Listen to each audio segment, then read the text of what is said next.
Hello and welcome to The Society with Barrister Fatma Shaheen at PTB World. Now, we all understand the fact that when we talk about youth unemployment, it is just not a local or for that matter national issue which Pakistan faces. We understand the fact that it is a global threat, so to speak. When we talk about youth unemployment, we must just not look at it from an economic lens. We need to understand the fact that, youth unemployment has that potential of causing social unrest in any society. And with that, it of course has a very adverse effect on the psychological effect of young people too.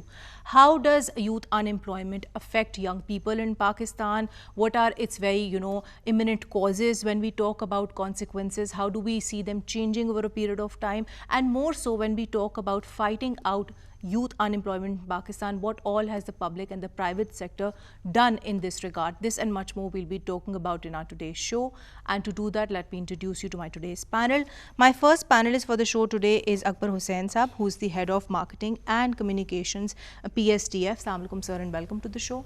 Walaikum Assalam. Thank you for having me. You're most welcome. Alongside him, I have Badr Khushnood Saab, who's the Chairman Pasha, and he's also an e-commerce specialist. Assalamu alaikum, Badr Saab, and welcome to the show. Thank you so much. You're most welcome. And via telephone line, we'll be joined by Basim Nasir, who's the Youth Minister of Law and Parliamentary Affairs at the National Youth Assembly. Assalamu alaikum, Basim, and welcome to the show.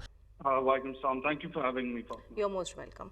Now, to get the conversation started with you, Akbar Saab, I think at a very basic level, we must tell people at the very outset that when we talk about your work, that is the Punjab Skill Development Fund, what all has it done from 2010 to 2022 in order to empower young people in Pakistan, in order to give them the job opportunities that they are looking for? So PSTF's journey has been very varied in a nutshell. We've graduated 530,000 people in the last 10 years. 42% of these are women. And when we talk about the TVET sector, we have to be clear that it's not just one skill or 5 skills. We're talking about 300 plus skills. And they range from entry level or hard-coded skills like plumbing and welding to slightly more technical skills, which include engine repair, and even more technical skills, which include working with photovoltaic. And then, of course, there's a whole other realm of digital skills. One of the things that we're trying to build now is inculcate personal development skills in every training that we do. Right. Now, for some skills, that will include learning more about digital. And in other skills, it will include learning about how to present yourself. How to speak with certain confidence, how to wear clothes, how to present before an interview taker.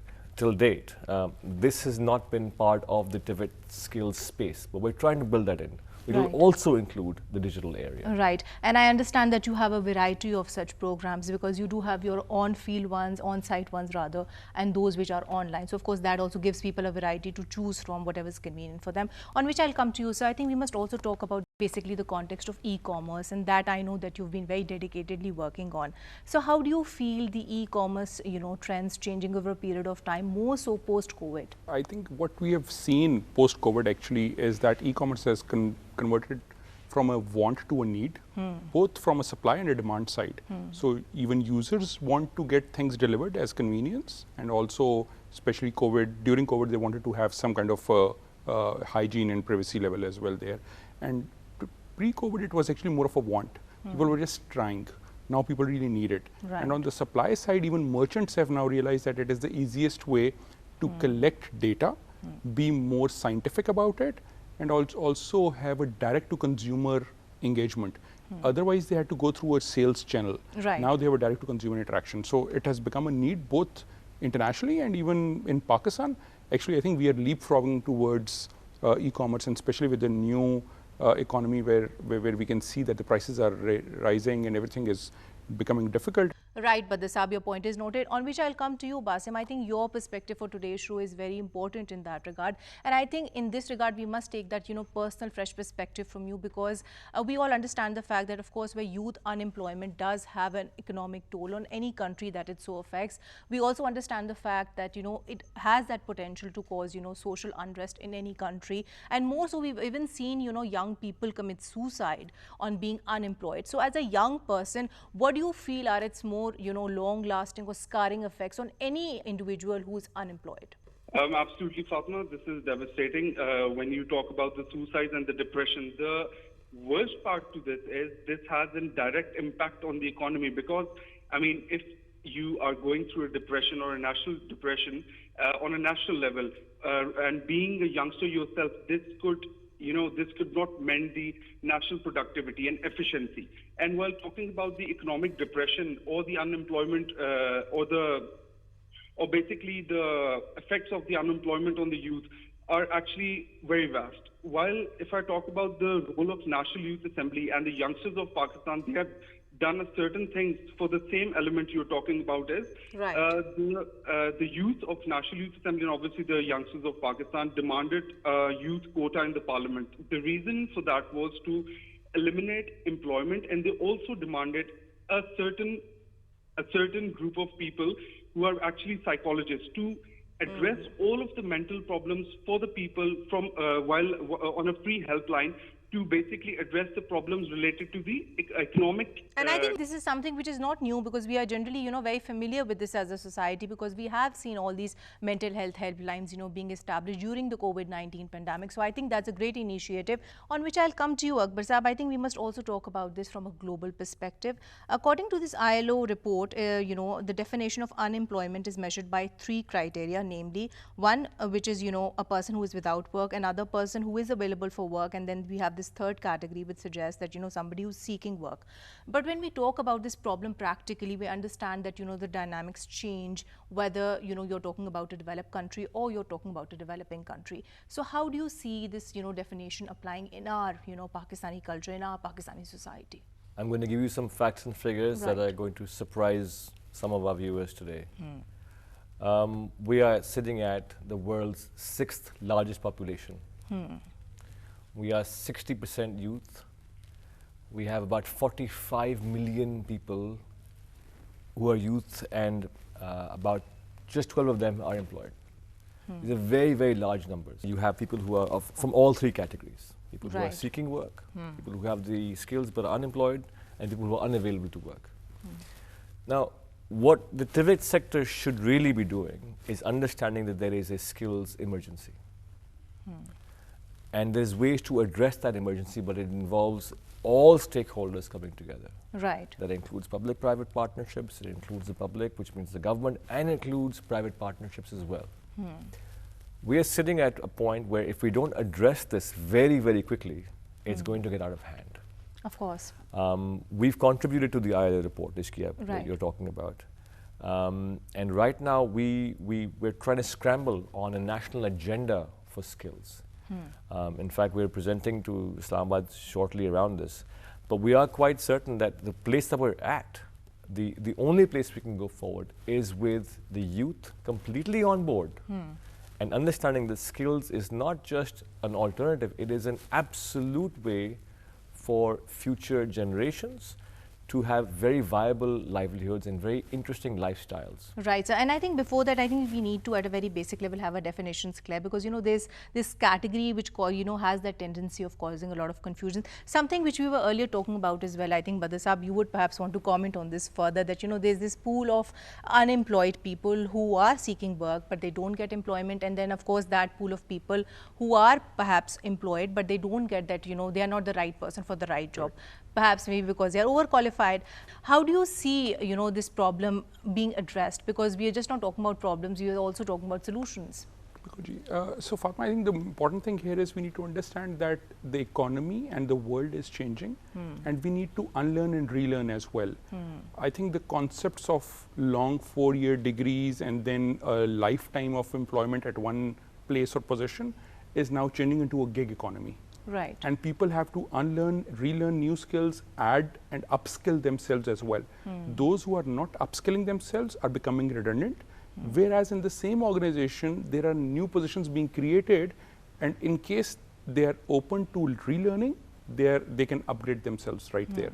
But I think this cycle, we need to understand how things are changing and how the economy is changing. And actually work from home and all of these things are now adding to these complexities. Right, sir. Your point is noted. On which I'll come to you, Basim. I think we must also talk about this from the viewpoint of there being very legitimate data privacy concerns. So, as a lawyer, how do you look at this whole issue? Whereas, of course, we can't deny the fact that internet and social media has given us that opportunity to have more income opportunities, especially for young people in Pakistan. But at the same time, we can't even ignore the fact that it has exposed people to the cybercrime world. So, how particularly do you feel can we strike that balance? Well, Fatma, first of all, we have to take the data privacy policy as a remedy, not an obstacle. So, I mean, first of all, when we talk about the freelancing and when we talk about the freelancing and the IT industry, it's all about its major ingredient is internet. So we have to be very productive on that. When it comes to the data protection policy, it is there as a remedy for the people. Fatma, National Youth Assembly passed a bill earlier, about 3 months ago, regarding the tourism industry. When we are talking about the tourism industry, it is the basic element for the employment or a basic nutrition for the employment raisal in Pakistan. When we talk about the tourism industry, we can segregate that in 3 different contexts: historical tourism, cultural, and recreational. I mean, if we talk about the historical tourism in Pakistan, I was visiting England a few years ago, and I tend to have a visit to the house of Shakespeare, a famous poet or a writer. And, every day there are plenty of tourists visiting that house, and they are charging you for the tickets and, and viewing around. But in Pakistan, unfortunately, we had a great poet, the poet of the East, Muhammad Allama Iqbal, but none of us even know the actual birthplace of him. So what we pipeline from the National Youth Assembly is that we actually need to invest on these historical heritage places, as of the place which is known as the birthplace of Allama Iqbal and certain more places. We made a plan to show the house tour or the birthplace tour of Allama Iqbal through virtually, and it could generate a lot of money. It could generate a lot of money for the tourism ministry, and tourism ministry is currently holding about thousands of employments. And with all of these initiatives, we have about, according to our plan, we had about targeted people to be employed in the same ministry was about 12,000 people in a single year. If we could work on just 3 sectors. Right. Coming to you, sir, I think we must talk about this from a social perspective, since this show is about the society at large. Now, I also understand the fact that the programs that you're running are also catering to rural women, to urban women, and of course to the socially marginalized segments of the Pakistani society. So practically, how do they emancipate? So PSTF is very clear about its purpose. Right. We dedicate certain programs just for women. We similarly dedicate certain programs for the rural population. We dedicate certain programs for urban populations. We dedicate certain programs for marginalized societies. This includes transgenders, this includes people who live with disabilities, and this includes people of other faiths. Now, what we've tried to do is we've created structures within the skills network to focus on each of these populations. So for our rural women, we understand that perhaps mobility might not be such an issue, but it is still a social stigma in a lot of households. So we ran a program with a local partner, an international partner actually that operates locally, and we created a home chef program. So that was skills delivered digitally and in person, so it was a hybrid sort of program for urban women. Young urban women. Yeah. Young urban women. So I'm presuming basically from what you're telling me that of course you do give that kind of preference to young people regardless to what segment of the society that they belong to, whether they are differently abled, whether for that matter, they belong to a minority, or for that matter, whether they are from the rural spaces or from urban spaces, because the focus is on young people. Absolutely young people. PSTF's mandate will only work with people that are aged between 18 and 35. Right. Classification youth. Right, great. We don't work with any people beyond that age or younger than that, for the reasons that they don't fall within that ambit. I'm glad that you've clarified it for everybody. But I think one thing when I look at it from, social human rights perspective is that wouldn't it be very challenging for you to work, because when you're working for socially marginalized people who already do face some level of stigma, I think something which you already pinpointed, who already do face some level of discrimination or for that matter subjected to violence, would their financial inclusion not be more difficult to compared to somebody who doesn't come with that baggage? It is sad to say this, but you're absolutely right. Filling classes is not difficult for us. There are a lot of people who want our skills because we give them for free.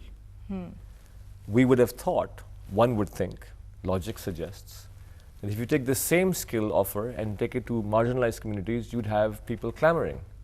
It doesn't work.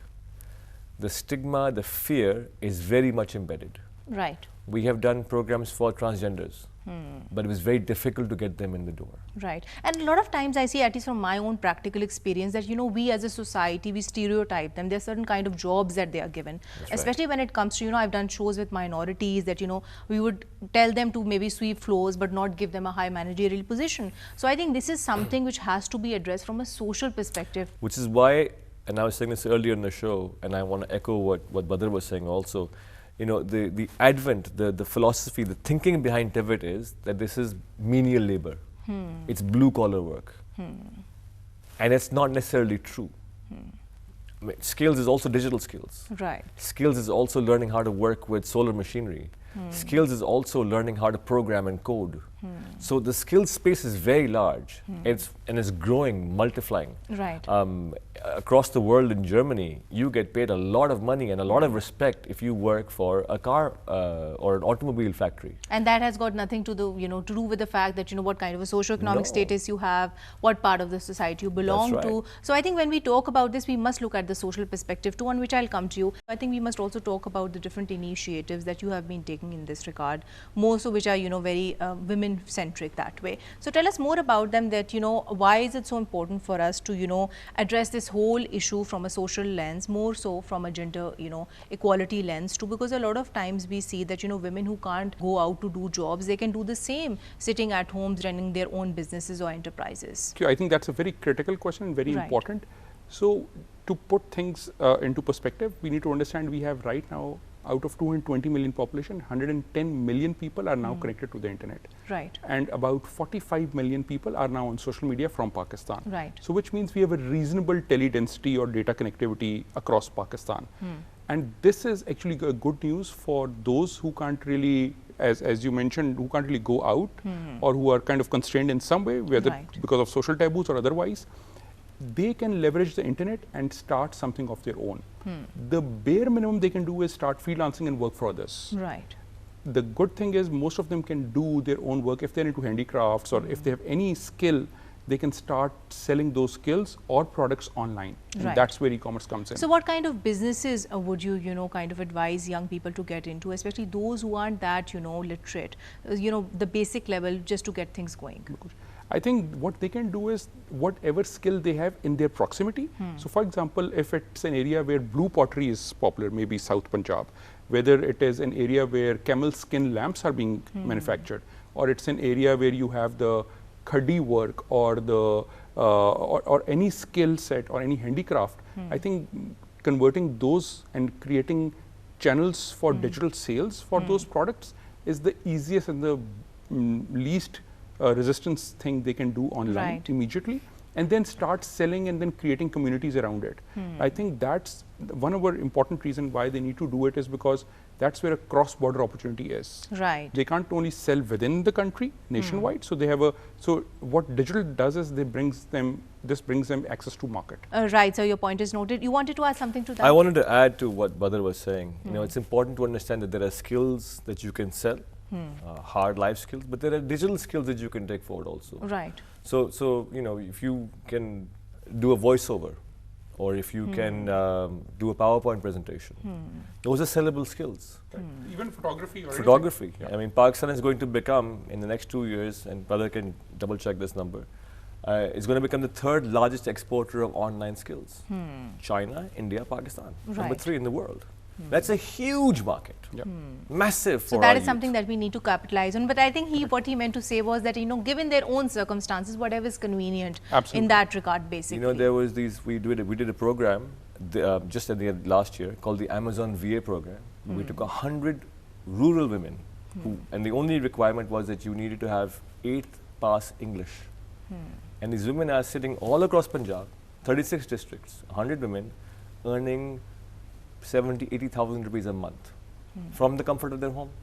But they took the effort. They made the effort to get online and figure out the skills that they could do, and now they're earning money. Right. So I think at the end of the day, it comes down to each their own. Coming to you, Basim Saab, I think we must also talk about the initiatives that the National Youth Assembly has been, very proactively taking to actually, fight out youth unemployment in Pakistan. So tell us more about these, initiatives, those which are, considered to be a bit unconventional, and also those more particularly which have actually translated into action, because I know that you've had these, educational kind of sessions and exchange of ideas, but what is it that has made a substantial impact? Well, Fatma, National Youth Assembly was working on National Youth Commission since 2013 and was pitching the idea in the parliament, and now it has been approved and it was announced in the budget speech by the finance minister. Right. The idea of National Youth Commission is, there are political uncertainty, economic uncertainty, governments come and go, but the consistent policy have consistent results. So National Youth Commission is one state consistent policy towards the youngsters. And what we have put in is basically what earlier we were doing is we were giving loans to the youngsters of Pakistan for the business, but they had no idea how to put up those loans into the business. They were not aware of the cost and benefit analysis. They were not into the entrepreneurship skills. So now what the National Youth Commission will do is, rather giving them loans on primarily, it would be a training, it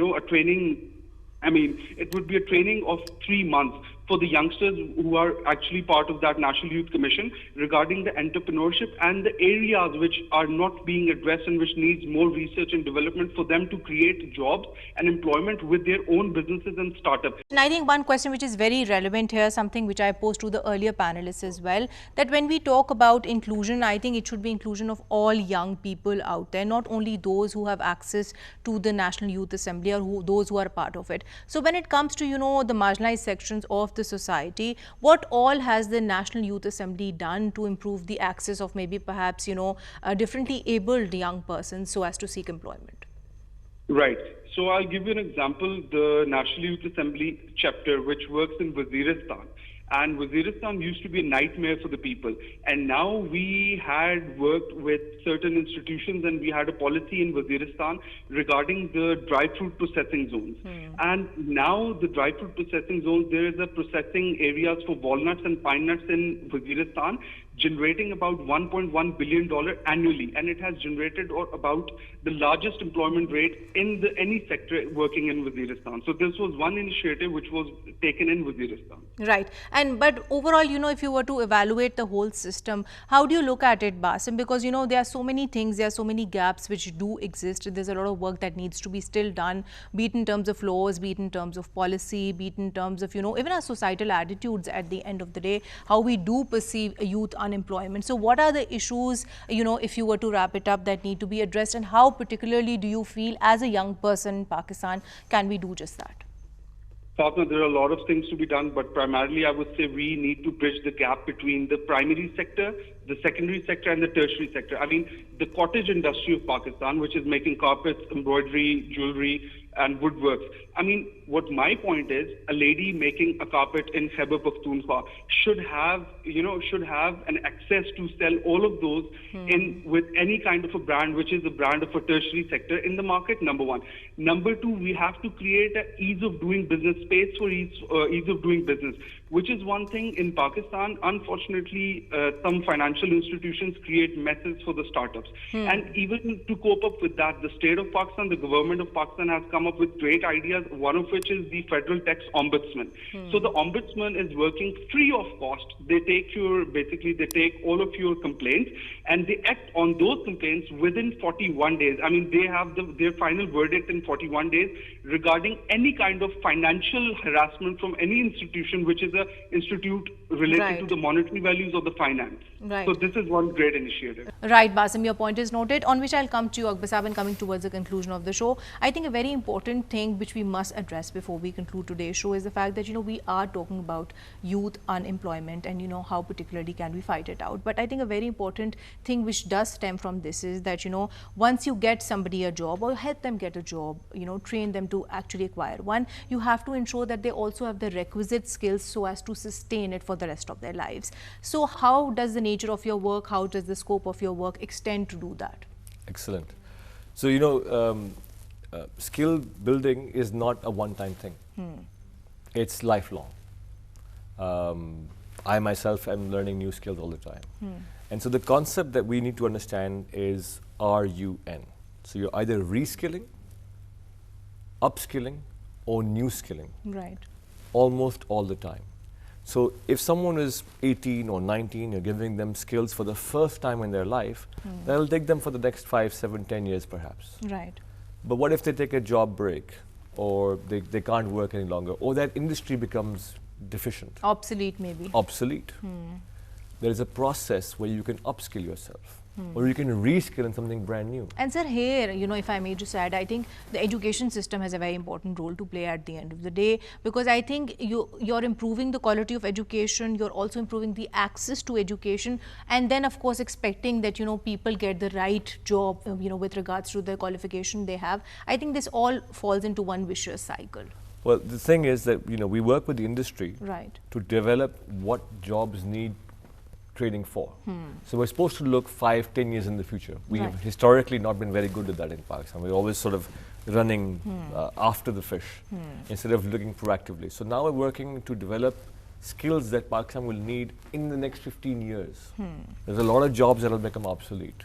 So people need to constantly be either upskilling, reskilling, or new skilling themselves. On which I'll come to you, Badr Sahab, and I think since you have that benefit of working with the government for quite some time, I think we must take the government's perspective from you in this regard. When we talk about policy formulation, when we talk about implementation of policy formulation, what do you feel needs to be done in order to address youth unemployment? And this of course also covers, coordination between different departments and then institutional strengthening too.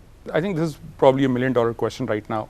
I think the first thing, so there's a policy thing, but to engage youth into that, I think there's a industry, academia, and I would say a triple helix model where policy, education, and youth all have to work together. This is exactly what I said before. Yeah. Exactly. And from a policy perspective, I think some of the ministries are really doing great work. Right. For example, Ministry of Commerce work on e-commerce policy is probably one of the best things in the last couple of years. And the way the policy was formulated and then the action items were created and then followed up in consultation with the right stakeholders is a great example of how things can be done between public-private partnership. Right, sir. And I think you see the e-commerce growth, and we all are talking about it, both in terms of consumption, in terms of startups and new ecosystem being created. Similarly, recently, by the way, Google and Pasha did a research, and it's a very detailed research on our economic data. And we figured out that if Pakistan implements 8 new technologies like AI, machine learning, and all of those, I'm not getting into the detail, into our general ecosystem, economic ecosystem, a new economy of $60 billion a year will be created on a regular basis just by implementing the right technologies. Right. And the 2 biggest beneficiaries are agri-tech and food tech. So we are an agri-economy and we need to just improve some of our systems. I think for that, our policy needs to have a different lens instead of I would say a production-oriented or an industrial era policy. We need to migrate to a knowledge economy policy. I think that's where we will be automatically able to address the gap which we have between youth and academia and industry. I think because we are still very focused towards industrial era. Right. We need to actually redirect ourselves, course correct ourselves, and migrate to a knowledge economy part. And the policies need to be totally aligned, whether it's tax policy, monetary policy, fiscal, whatever, and even commerce, trade, everything has to be knowledge economy, because services is the fastest growing sector in Pakistan now. and they bring in the highest number of dollars in Pakistan. Right. On which I'll come to you, Basim, and coming towards the conclusion of the show, my last question to you would be that when we talk about addressing youth unemployment from a youth perspective, how precisely do you feel can we do that? And in this regard, I also want you to give us, your advice to cater to the issue that, which very rampantly does come up in our society, where we see a lot of people being employed, but, they say that it's not the right person for the right job. So if we have to, ensure that we are employing young people and we are giving them the quality of work which they actually deserve, giving in mind their education qualifications and their training otherwise, what are the areas that we need to work on? Fatma, as raising employment is important on the secondary level, it is as important to raise the efficiency and productivity. And to raise the efficiency and productivity, we need right people for the right job, and this is actually what the National Youth Commission would be doing. National Youth Commission, which would be connected to the tech startups, would actually interact with the universities who are working on technology. The initiatives, the startups which are actually related to the the electric cars and all that, which is actually related to the engineering things. So all of the engineering universities would be involved in that. When it comes to the legal freelancing, I mean, when we talk about the law profession, people know the legal profession from a perspective of litigation or drafting. But the world is changing, the things are changing, it is going towards arbitration. So when it comes to the polishing the legal skill of the youngsters of Pakistan, so the legal universities would be taken on board on that. There are so many other things, that one can possibly do. But at the end of the day, I think we need to look at things from a more holistic kind of a view, and we need to make our views more relevant given, the day and age that we are living in. On which note, I'd like to conclude today's show. Thank you so much, Akbar Saab. Thank you. Thank you so much, Badr Saab. Thank you. And thank you so much, Basim, for being here with us today. Thank you so much, Fatma. Well, to conclude today's show, we generally spoke about youth unemployment as it does exist in the Pakistani society. More so, we spoke about the economic consequences that it might have. We also spoke about the social unrest that it might possibly cause in any society. Having spoken about it from different angles, we need to talk about the policies that, need to be there in order to fight it out. We also need to, have that political will to make this a priority. And at the end of the day, at a very basic level, we need to address this very glaring mismatch which does exist between the demand and the supply of skills of young persons, so as to actually and practically fight out youth unemployment. On that note, signing off for today. Until next time, take care and Allah Hafiz.